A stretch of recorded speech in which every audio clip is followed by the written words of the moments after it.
Hello, my name's Niranjan, the host of Master of Your Crafts podcast. Learning from leaders who are continuously inspired, passionate, and driven to align with their soul purpose, sharing their gifts to bring healing to others. The music is composed by Rebecca Everett.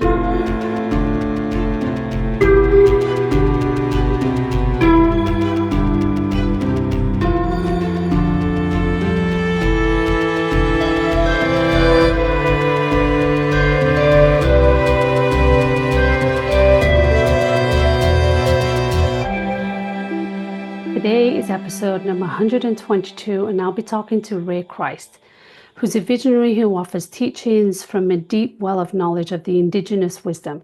He has been an apprentice and an initiate of the Quero Nation's elders since 2006, and ever since he's been sharing these ways of living with thousands of spiritual seekers. Ray has traveled the world and has spent 3 decades immersed in shamanism and the various styles of yoga, Chinese medicine, and martial arts. He has been offering workshops and training at various yoga centers around the world, New York Open Center, Yoga Journal, Blue Spirit, and the Bodhi Tree Yoga Retreat as well. Ray was diagnosed with stage 4 cancer in 2003 and was given 3 months to live. He left his home country of Greece and in 2015 had surgery at the National Institute of Health, where he had given up his right kidney. After that, he ventured onto the search of indigenous healers. His path led him to Mexico and Peru. To his dismay, the shaman he met told him they could not have healed him. Don Fransisco, his beloved teacher, said, "I cannot heal you, but I can train you to become the shaman you can heal yourself." Ray went on to becoming an apprentice and 3 shamans of lineages as old as the Inca civilization and the Amazon jungle shamans, traveling to Peru every year, living with them as family while learning, studying, and healing. He received several initiations until he arrived at the top level of the Quero lineage. By the 12th year of his apprenticeship, Ray received the highest initiate of his teachers by teacher Don Sebastian Puerco Flores. He then went on to receive Quata, a translation of Seers, a visionary, and comes as a directive to share the Quero teachings with other nations, as well as planetary representation of the tribe's culture and medicine. This has become a mission for Ray's life, and he found the Jaguar Path in 2007 as a home base for his work. I trust that you will find some valuable insight and wisdom from the teaching of Ray in this extensive, delightful conversation. So thank you for listening. Hello and welcome to Ray. How are you, Ray? I'm really good, Niranjan. I'm happy to be here.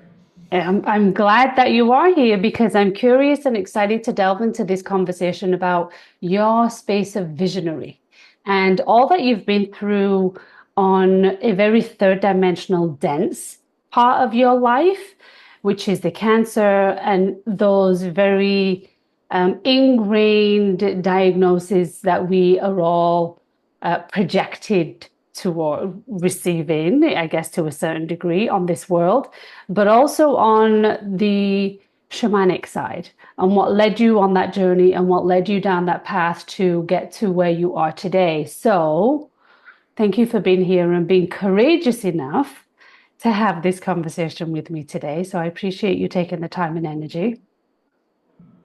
And I'm going to start with a really big and bold question because we just go straight in and we're going to go in deep. So let's see what happens with this. What do you, with all that you have been through in your life, the ups and downs and all the bits in between, and knowing what you know now, be it from other people, your mentors, your guides, your teachers, and your inner self and your inner knowing, what is it that you believe about yourself right now? And does it define you in some way, form, or fashion of who Ray is today? What a brilliant question. Thank you. Interesting question. It's like, uh, wonderful. Well, let me see. Yeah, I think that this whole journey that I've been on in the last 22 years has been absolutely defining. And it is such an interesting question because you, of course, are asking the heart of the most existentialistic question, right? Who am I? You know, Exactly. and in my case, you're asking, who is Ray? And it is something that when you come to a moment like this, like I had come to that moment in 2003, I Mhm. was diagnosed with stage 4 cancer, and the doctors told me, you have 3 months at best, 3 months to live, Mhm. and there's nothing we could do for you. And when you hear that, then of course the whole world stops. And of course, then the barrage, that question comes up. It's like, who am I? What have I done? Have I been down the right path? Am I in the right place? And of course, a million questions come, and resistance to it. I will say that ever since then, that question has come up for me. Who am I? Am I doing the right thing? And in those 90 days that I was given, I decided that I'm not going to just sit back and take this as a death sentence that I cannot do anything about, but rather I was absolutely motivated and realized that who I was, and I was someone very different than I am today in many ways. Back then, I was a fashion and advertisement photographer. My claim to fame was Vogue covers and advertisements for the biggest companies in the world, especially in the makeup industry and the Mm. beauty industry. And when that hit me, I realized that, wait, when I was young, when I was 16, 17, 18, I was reading all these metaphysical books, and I had decided then that I will learn what metaphysics is all about. I will learn what's happening in the energy bodies, the energies that we don't see in the world around us. What I had thought about then is like, what's the scaffolding that holds the reality we're looking at? Mhm. What's behind the sky? It's what's behind what holds cells in place, what holds molecules in place and atoms. Um, that was 16, 17. By the time I was 18, though, I got a camera and a motorcycle, and then I didn't want to see behind the scaffolding. I loved the set in the front, being on the bike, going out there in the world, beginning to be what I thought was a grown up, right? And quite quickly, I want to say also, I just took a nice, beautiful dive into photography, and I studied cinematography, I studied photography, and I had a really nice, fast, upward moving career. And as I said earlier, I became quite famous and found myself in a really good place in the 90s in Greece, working here in Europe. Mhm. Until 2003, for those 14, 15 years of 90-hour weeks and constant pressure of big budgets and art directors yelling and just kind of like this intense life, which is fashion and advertisement. It's quite intense Yep. and a huge backstabbing business. I realized that my heart was suffocating. My mind was in it, and I was doing really good, but my heart was not in it. And Mhm. had not realized that. My soul was not in it. So essentially, when that happened, when I got the diagnosis, I said, no, this is not happening. I'm not surrendering. Not that easy. I'm going to go and travel the world. I'm going to go find shamans, sorcerers, miracle workers, and I'm going to heal myself. Okay. I'm going to find someone to heal me Right. was the whole process. And I'll fast forward. I did travel down through Mexico, 2005. Some time went by where the original idea that I would die in a few months in 2003 didn't come to fruition. I took a big dive into yoga, changed my diet, stopped smoking, stopped drinking, stopped working, started doing a lot of yoga, a lot of meditation. Long story short, I traveled to Mexico, and I'm just going to fast forward and say 2004, I was still alive, and I visited Johns Hopkins, where in Johns Hopkins in the United States, they gave me the same news. The doctor there put up his hands and said, "I'm really sorry." And I said, "There's nothing we could do." He said, "You should just take care of your affairs." Mhm. I was lucky enough. I was blessed. I was determined. So between my determination and the blessing, uh, I was invited from the NIH through Johns Hopkins as an interesting case of having metastasized cancer and already 2 years and not doing what I was told, go into a series of surgeries. That was an Mhm. interesting study case, I guess. So I was invited in a study case in the National Institute of Health, which is one of the biggest government hospitals, Mhm. the biggest hospital in the United States or the world, whatever that means. So again, in 2005, I had one surgery and gave up my right kidney, which was really clearly the beginning of all this. Was I had a big tumor, 7 centimeter tumor there, which was really clear was where it all started from before and had metastasized to my other kidney, to my lungs, to my liver, and more. So we took out the right kidney, and after that, a few months shortly after that, I ventured down into Peru. And it was in Peru that I found, I want to say my tribe. I found these amazing, wonderful people. Mhm. So before I continue and dive into this shamanic life that was such a surprise and such a contrast from the lights of Vogue to being deep into the jungle and the rivers and the real, raw life, um, I will say coming out very soon after, until today, I say to everyone, if it wasn't for my surgery, I wouldn't be alive today. Pause. If it wasn't for working with shamans, I wouldn't be alive today. If I had just done the surgery and went back to that life, to Mhm. that amazing, successful, quote unquote life, I would have just gone back to my body would reproduce the same result, which was cancer and death. So kudos, grateful to the great surgeon that removed my right kidney in National Institute of Health in 2005, in January 2005, and absolutely grateful to these wonderful men and women that I've worked with in Peru, who since then became my real life because they gave me a whole other way of being. They gave me a whole other way of thinking. And in that your original question is like, who am I today? It's I could say I'm not. I don't know.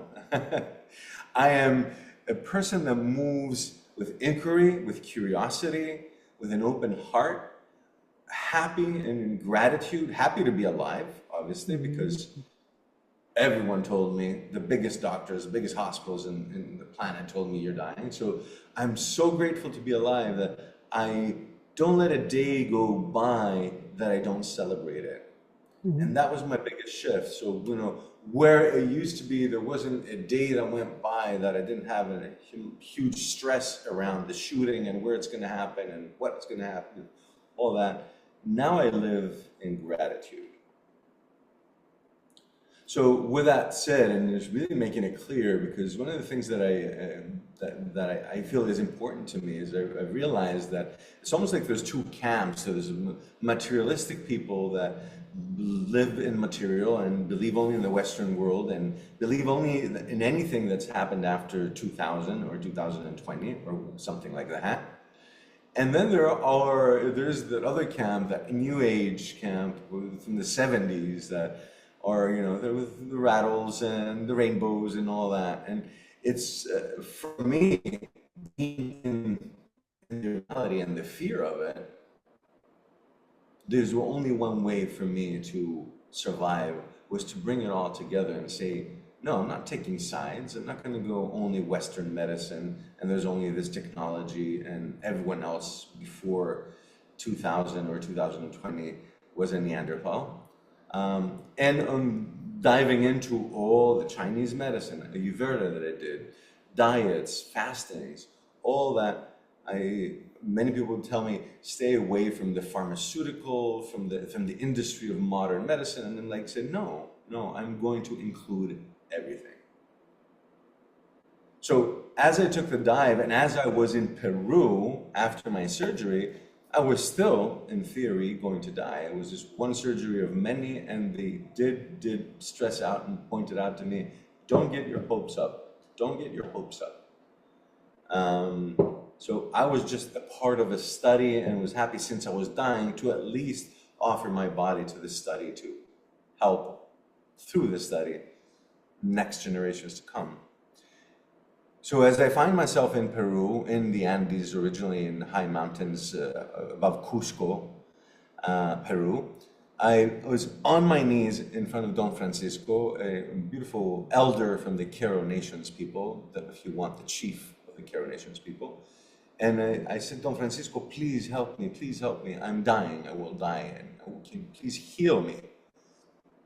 And Don Francisco tapped me on the shoulder and said, Hermanito, my young brother, I can't heal you, but I can train you to become a shaman and you can heal yourself.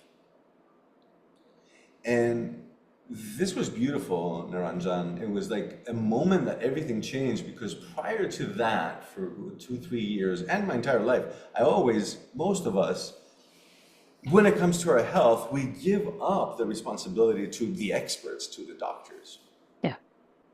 And it's a wild and interesting conversation, which goes back all the way to Hippocrates and what Hippocrates was saying about this 2,500 years ago in ancient Greece. But I won't go there. I'll stay here and say that what happened at the moment is I stood up and my brain was churning and doing some backward flips. It's like, what? And it was the first moment in that whole journey, after seeing 20 plus doctors and doing MRIs and CAT scans and ultrasounds and this and that. It was the first moment that someone said, you are the one that can do this, Ray. No one can do it for you. And I said, okay, I'm ready to become the best student. Teach me, okay? Teach me. Of course, like it was like I had a gun in my head, but I had cancer in my body. I was like, I had no choice. And so we took a big dive into it and started right off, like that moment.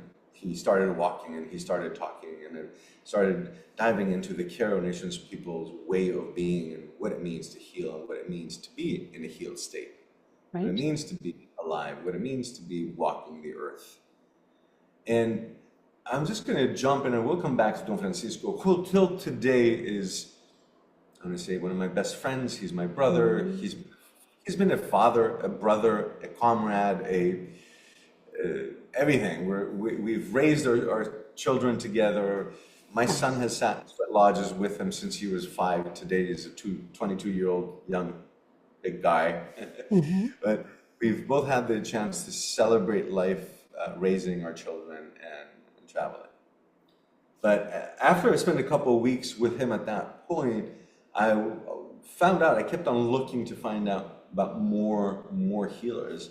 And I was pointed to the direction of the jungle, and I went down to the jungle in Peru, in the south part of Peru, close to the borders of Bolivia. I flew with a plane, I got in a long boat for several hours, and we walked in the jungle for several hours. Part of my thought was in that part of that river, this river is a tributary to the Amazon, and it's called Madre de Dios. This river is called the mother of God. Mother, right. So beginning to get some ideas moving in there. So as I was going down that river, I was afraid for my life. I was like, I don't need to be afraid of cancer. If this boat flips over, we're all done. This is a really muddy and very fast river filled with caimans, crocodiles, boas. Sure. This is real jungle. This is real. Yeah. real animal territory, not for humans, not for furless humans. But nonetheless, I got there. We hiked a long time, and I was exhausted. And in this exhaustion, and in this fear again, I found myself in front of this amazing medicine man, an ayahuasquero by the name of Maestro Panduro. And I was exhausted, and fear had gotten over me again, that maybe I'm not going to be able to become a shaman. Maybe I'm not going to do this. Maybe I will die here. And I broke down. And if anyone has gotten a diagnosis like that, you know that you have breakdowns, that Sure. you do break Sure. down, you do fall down on your knees. And I broke down on my knees crying and said, Maestro Panduro, save me. And here comes the second time around. And, from a different personality, different aspect. Not only his name was Panduro, which means hard bread. He had hard love, and he was a jungle person. And the jungle is hard. It's hard. You got to be hard. You got to be strong, or else you're not going to survive. Period. There's nothing soft about the jungle. So I'm crying and I say, please save me. I have a 2-year-old back home that's going to live without his father. And he just leaned into me and said, I don't care about my own emotions. What makes you think I'm going to care about your emotions? And that was exactly that. That made me like back. It made me stop crying. My brain got all scrambled. I'm like, who is this? I'm in the wrong place. I'm going to die here. They're going to probably throw me in a ditch. No one will ever know where I am. This has been such a mistake. I'm standing up on my feet. I'm wiping my tears. I'm taking an inhale, ready to say, you're not a healer. You're not compassionate. You're not. But Right. as I was inhaling, he reaches in. He puts his hand on my shoulder and he says, all right, my brother, I see now you look ready to start the work. So both of them, one of them with sweetness and kindness, brought it back to me, and the other with hard love brought it back to me. He said, this is yours. This is what he soon enough called gift. This is a gift that's been given to you, a trial. This is what you have to pass through. And if you come on the other side, then you will have cultivated the personality, cultivated the understanding of reality, cultivated the strength, right, and the balance to be who you've come to be on this earth. So I have deep gratitude. And I'm going to say that, for me, Maestro Panduro, and anyone out there hearing it, thousands of people know Maestro Panduro, have been down from the west down into Peru in the jungle doing ayahuasca with him. But if anyone has, they will agree with me that he is absolutely loving, and he has passed now. I would have never guessed that, because I thought he was the all, powerful shaman that would live forever, and I was the dying white person. But he was a total ass. He was an ass. He was hard. And again, because his life was hard, the jungle life is hard. And that didn't break me. It actually encouraged me. It actually brought that oomph, that fire in me. It's like I started being like him a little bit. Not towards other people, but myself. Like emotions would come up and I would say, wait, what did he say? It's like, I'm not going to buy into this emotion. Yeah. I'm not going to buy into this emotion. And it was everything. It was everything, because imagine this, that you have any kind of disease, you have a flu. Let's say you have a simple flu. And you're thinking of something that saddened you because you're not feeling well, and you begin to think of all the bad things that happened in your life. And you begin to cry about them, someone you lost, some separation, this or that, all the things that happen to us humans. Question is that going to help you? Is that going to help your immune system overcome the flu? Or versus you have the flu and you decide to take a shower, take deep breaths, put in some nice cheerful music, and definitely think of all the things that have been great in your life. There's a tremendous... Go ahead. So if we circle back to the point of all you have been through,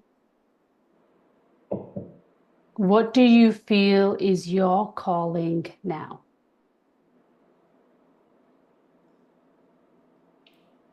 my calling since the beginning, that I realized when I was 16 and 17 years old, is to be a healer and to help others. And it was because I was not answering the calling that I came into this place of dis-ease with cancer. It is really clear to me that the soul is, when you come and you're in the body, you've been given a dharma. And dharma, you've been given a reason to live and some work, a mission to carry forward to this life. So if you're not on your mission, the soul says, we're wasting time here. Let's get out and we'll come back in again and do it hopefully better that other time around. Yeah. So within 2 years of my practices, I basically really dove into apprenticing with, I want to say 4 shamans. The main ones were Don Fransisco and Panduro. I should bow and say my beloved Manuel Portugal, who is in Cusco also. He's a curandero, right? He just wears normal everyday clothes. He's a healer.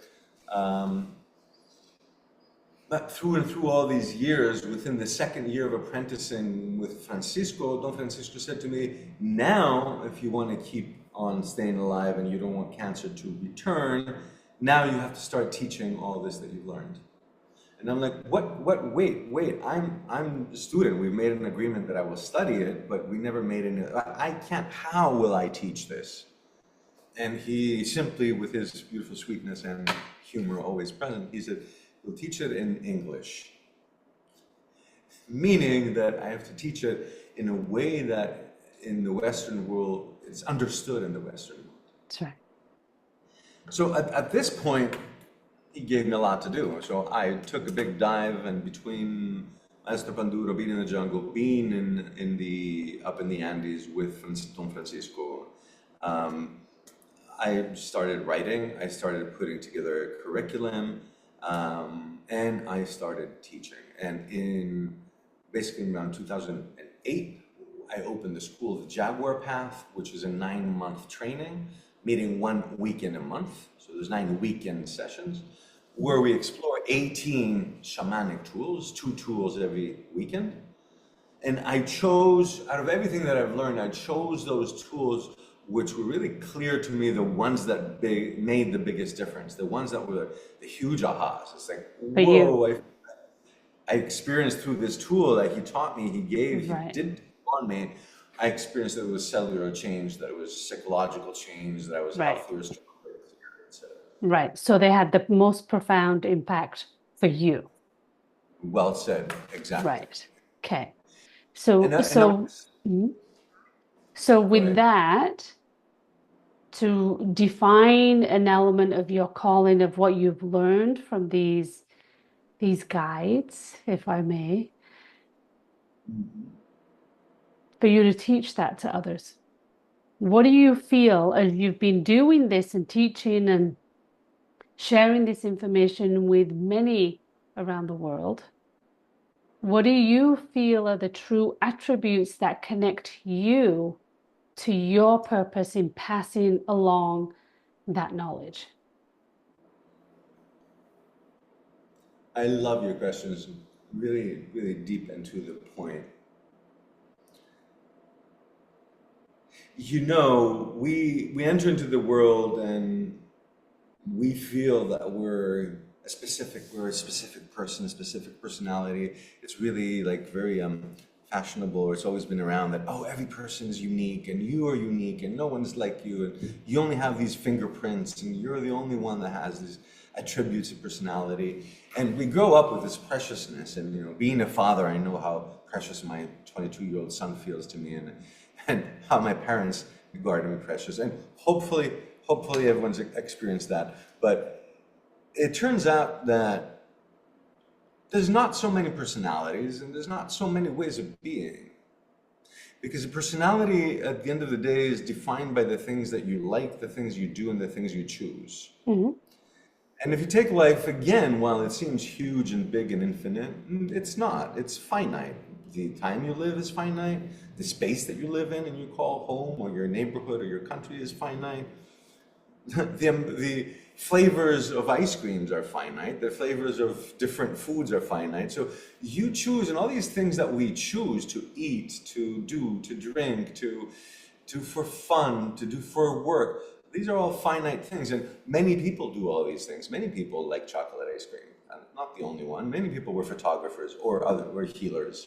I'm not the only one. So one of the things that's come in my clarity and understanding is what we are is not who we are, is not this collection of things, of preferences that we have, because I think that's what most of us believe. It's just like, and also defend. It's like, well, I like, the Celtics. I don't even know what the Celtics are, but I like, Mercedes-Benz or BMW. I like, and we fend for all the things that we like, and we collect these things, flavors, colors, different things, and we say, all those define who I am.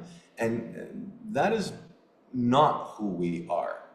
Yes, of course, I do like chocolate, and it's fine, and I do like a BMW, that's fine, and I love being a healer, and that's fine. But the essence of who we are is a being. We're a being, we're human beings, and it somehow escapes us. It somehow escaped me, because if you asked me back then, I would say, I am a photographer. I am this person that likes this chocolate ice cream and drives this car. But now I am more a verb than anything else. I am being, I am a witness, and as I go through my everyday life, I am open to suggestions, open to learning, open to understanding more, open to seeing more, and basically the word is open.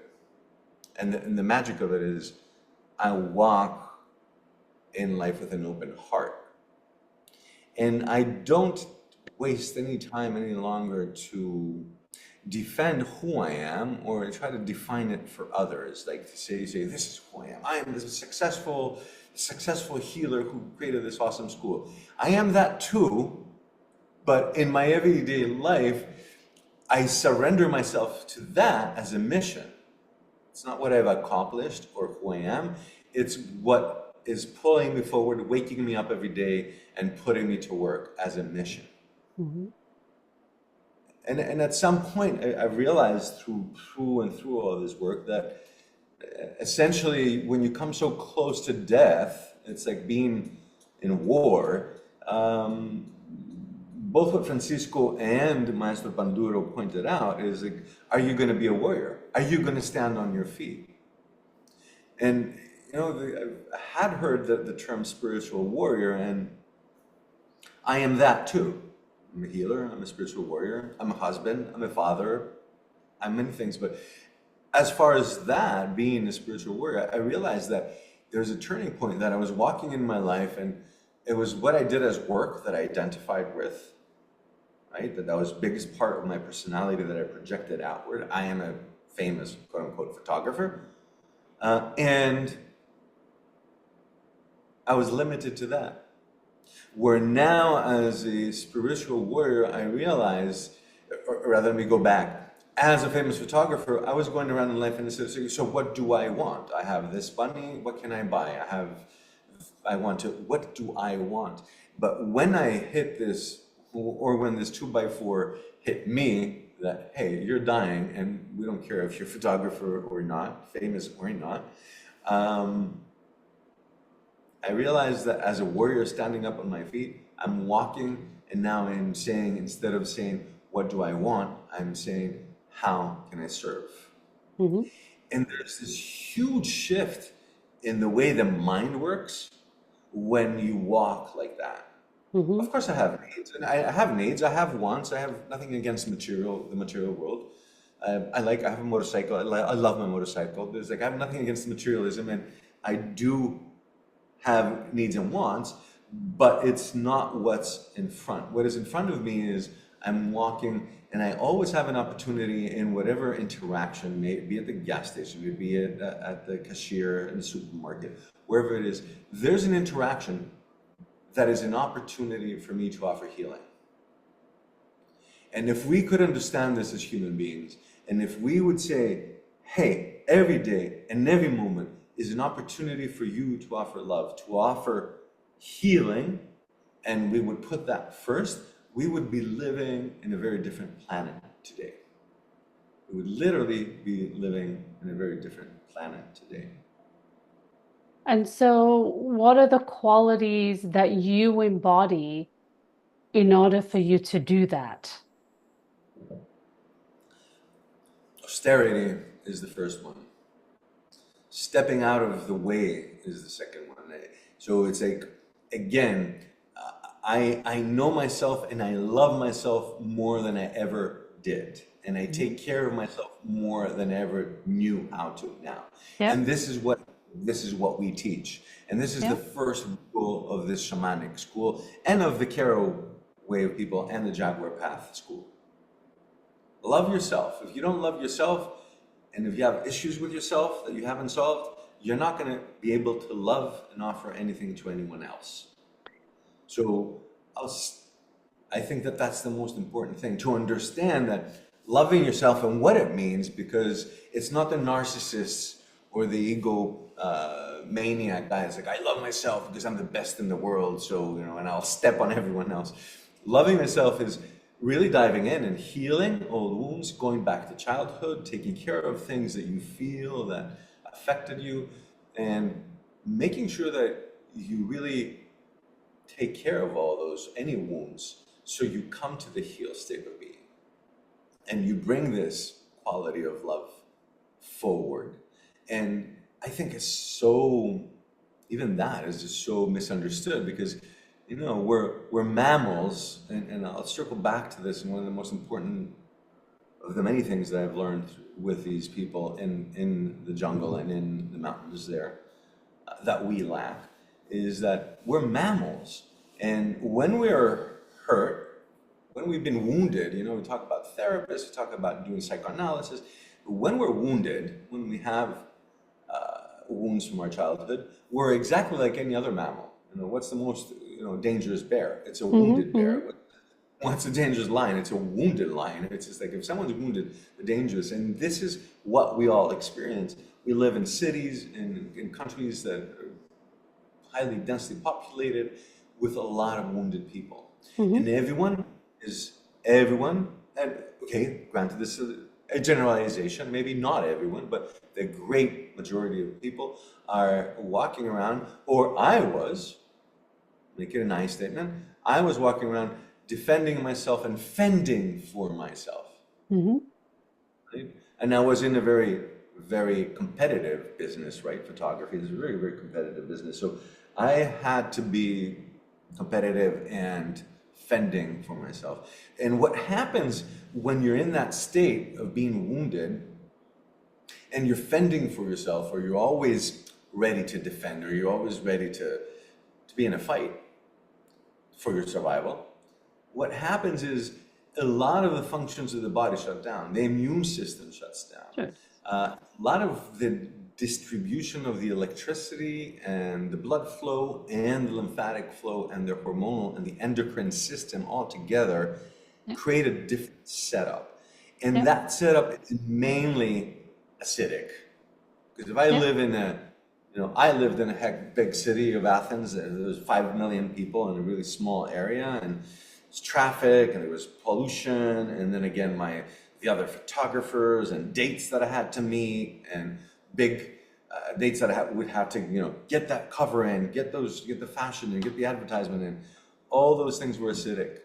So the essence is, how can I start becoming alkaline? And I want to say, in some ways, probably to truly answer your question, what has changed from who I was and who I am now is that in my understanding of power at the time, I was expecting to meet these powerful men and women that could do superhuman things, that they had superhuman qualities, that were out of this world. And I met something very different. When I went down there was a moment 2 or 3 years into my apprentice. I went down there around 2007, 2008, and I was determined to find what is the highest frequency of healing that exists, what one human can give to another. Mm-hmm. What was it? And my question in my head was, what was the power that Christ used, right? Being from a Christian, not a Christian family, but definitely this Christian society of Europe and the Western world. And I was surprised because I was really looking for something superhuman and something that was very different. Some kind of X-ray vision and ability to go in and change things with some kind of other frequency. What it truly was, and I now recognize it and know it very well, is that the highest frequency of healing is affection. Affection, affection, affection. And in these societies that are competitive in this Western world, are running and trying and surviving, affection is in the last page of everyone's book. We don't have time for it. We don't have, or most people, or my life, that felt like it wasn't up there. It wasn't cool to be affectionate. You have to be cool. It was cool to be doing other things. So what's changed for me is that what's changed for me is everything. And everything meaning this. I began to understand and go deep into this. And this, I have to say, is really important. Because when I was there, meeting with shamans and curanderos and ayahuasqueros and brujos, I was there to make tumors somehow become smaller or somehow disappear. I wasn't there as this new agey kind of guy, hippie, that I was looking to find out what color the chakras are and what petals they have and what, and there's nothing wrong with all that, but I was looking to save my life. So I didn't have time to be in this ungrounded area. I needed to really be learning and understanding what the science was behind what they were talking about. And making sure that I'm with the people that are actually applying something that is, if you want, is scientific, works. Right. And I have tremendous gift that, when you go into a study, the study means with the NIH that I did the surgery, and then every 3 months I would go back and I would do CAT scans and MRIs, and they would watch what happened. That's the study. Sure. The data they were collecting. So within 2 years that I've been going back and forth to Peru, and 3 years back and forth to Peru, and then to the NIH, to Peru, and then the NIH, from the jungle to the highest technology. The doctor, my surgeon, called in the other doctors and like, look at this. And he said to me clearly, he says, whatever you're doing, keep on doing it. I opted not to tell him what I was doing. I said, you are doing an amazing job. Without you, I wouldn't be alive. Keep on doing the surgeries you're doing because this saves lives. So I don't need to tell you that there is something else, or it doesn't matter. I said, yes, I will follow your instructions, doctor. I will keep on doing what I'm doing, which was returning back to Peru and learning more tools and going through more trainings and basically, for the first time in my life, seeking to find out who I am or what I am as a human being within myself and not outside. Because prior to that, and most people still, we're born, we're kids, we're looking to go out to play in the swings and this and that, and then by the time we're teenagers, we're looking at whatever we're all looking outside, including then later on, if we need a doctor, we're looking outside to find that. And so for me, I had looked outside and I'd found the magazines and advertisement, and I thought that was like super cool. And everyone, in my neighborhood thought I was the coolest because I had become that I had become. Sure. But honestly, I wasn't the coolest because I was the one dying. So in essence, that was the moment in my life throughout all these years where I returned inward to find out inside me who I am and what I am. And this is the biggest thing, because we are all, we're all not unique. We're all beautiful beings. And what we are is a soul within a mechanism of the body with a brain that is driving this body, this whole self. We are essentially wearing this body suit to be in this dimension as a soul within the bodysuit, and we have the brain that in the Western world has taken first seat of being the driver. And so we have these three dimensions to who we are. And being Greek originally, and being Greek and loving history, I started going back to all these amazing philosophers and doctors, Hippocrates, Asclepius, and Socrates, etc. And Socrates says, know thyself. And he continues, he says, know thyself and you shall know the secrets of all the gods and the whole universe. That's right. What the hell is he talking about? What the hell is he talking about? What the hell is he talking about? What does that mean? So I was trying to figure out how Ray is, and I was like going through that list again. Ray, I love chocolate ice cream. I love black motorcycles. I love the cameras. It's not me. That's right. Know what you are. Know what That's right. you are. So in discovering what we are, not only me, you and I and all our wonderful people that are listening, what we are, I discovered that I am this chemical factory. I'm essentially this body that belongs in the material world, that is of matter, made of quartz crystal, made of carbon, made of silicon. We're pretty much robot components to what we're made of. We are a chemical factory, and with every thought I have, I'm producing this new chemical. Absolutely. And every time I produce this new chemical, I'm producing a sensation, an emotion, and that emotion puts in motion other people. I'll say something to you, and we talked and said, come to the podcast, and that emotion that you brought made me move too, and we're interacting. That's right. Well, that's the beauty of life, and that's the beauty of an awareness and a realization we all have, that we get to make certain choices to what is presented to us, whether those choices are easier to digest or not. And that is the journey that we are all responsible in taking while we're on this planet. So I can talk to you for way longer, and I would love to one day perhaps continue this conversation. But in a few more parting words, as we kind of wrap up this beautiful conversation, and your awareness of all that you've been through and processing on many levels,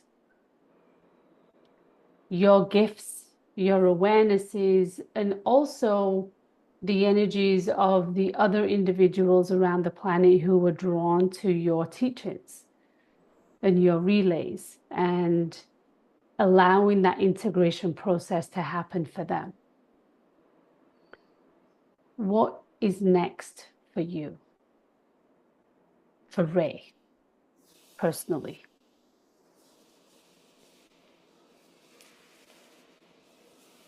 I want to say in this part and in closing that I want to not forget to share one thing that I've learned through this whole process, and then also answer the question, what's next? Because I've just taken my step into this next right now as we speak. We're in this next chapter. I'm in this next chapter of life. And I want to say one of the biggest things that I discovered in making choices and making hard choices versus easier choices, etc., was that I discovered in all this, working with the shamans, that we all have two voices inside our head. We have the voice of a wise one, the voice of the shaman, and we also have the voice of the narrator, with the voice of the collective consciousness and common sense. And we lean into common sense because it's common sense. Yet if you look at common sense, it's bringing this planet to a destruction. So when you think, when you make decisions, feel into what's the voice that's making the decision for you. And making sure that it's not the narrator. And I asked at some point, Fransisco, it's like, how do I know it's not the narrator? And he says, it's really simple. If it's negative, if it's holding you back, if it's saying you're not enough, it's the narrator voice. Okay.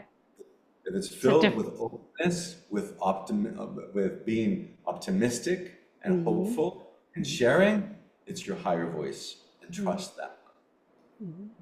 So it's wonderful, Naranjan, because you find me, we meet now in a moment that I close a circle of 22 years of traveling, because I left Greece in 2004, so I guess we're 20 years of traveling. 20 years, 20 plus getting into the 21st year, where I have just returned to Greece just a year ago, and just bought this property in front of the temple of Asclepius, the famous hospital that Hippocrates set up, where he created the Hippocratic Oath, and where they set up this idea of a retreat center, of a place where you could heal your mind, your body, and your soul.